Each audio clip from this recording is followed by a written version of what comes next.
மாசத்துக்கு முன்னால் நீங்க படிச்சிருப்பீங்க, கர்நாடக மாநிலத்தில் ஒரு காட்டு பகுதியில், வனவிலங்கு பகுதியில் ஒரு புலி ஒரு நாயை துரத்திட்டு ஓடுது. எப்படியோ அந்த நாய் அந்த காட்டுக்குள்ள வந்துருச்சு. இந்த புலி அந்த நாயை துரத்திட்டே போகுது, வேகமா ஓடுது.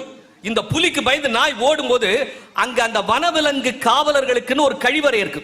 அந்த கழிவறைக்குள்ள அந்த நாய் ஓடிச்சு, புலிக்கு பயந்து. பின்னாலேயே புலியும் போயிடுச்சு. இது ரெண்டும் போன போர்ஸ்ல இதுங்க ரெண்டும் உள்ள போனோம்னா கதவு க்ளோஸ் ஆயிடுச்சு. நல்லா புரிஞ்சுக்க, இப்ப கதவு க்ளோஸ் ஆயிடுச்சு. பசியோடு துரத்தி கொண்டு போன புலி, உள்ளே பயந்து ஓடிய நாய், வசமாக மாட்டிக்கொண்ட இடம், கதவு தானாக தாழ்பால் போட்டுக்கிட்டது. என்ன நடந்திருக்கும்? அந்த வனவிலங்காவெல்லாம் ஒரு மணி நேரம் அமைதியா இருக்கான். போச்சு, முடிஞ்சு போச்சு. ஒரு 1.5 மணி நேரம் கழிச்சு கதவை திறந்து பார்த்தா நாய் ஒரு மூலையில ஒதுங்கி கிடக்குது. புலி பயந்து அப்படியே மயங்கி கிடக்குது. எல்லாரும் பார்க்குற, என்னடா இவ்வளவு நேரம் பசியோட துரத்திட்டு வந்துச்சு, நாய் வசமா மாட்டிருச்சு, கதவும் க்ளோஸ் ஆயிடுச்சு, இதுக்கு மேல நோ அதர் கோ, நாயால ஓட முடியாது, சாப்பிட்டுக்கலாம்ல, ஏன் சாப்பிடல, அது ஒதுங்கி கிடக்குது, இது பயந்து போய் மயங்கி கிடக்குது.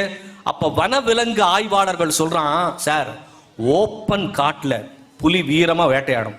ஒரு 4 செவுத்துக்குள்ள போய் நம்ம எங்கேயோ மாட்டிட்டோம்னு நினைச்சா புலிக்கு பயம் வந்துடும். அதுக்கு மேல அதனுடைய இயல்பான ஆற்றல் போயிடும். மனதில் பயம் வந்து விட்டால் புலி கூட நாயிடம் தோற்று போய்விடும்.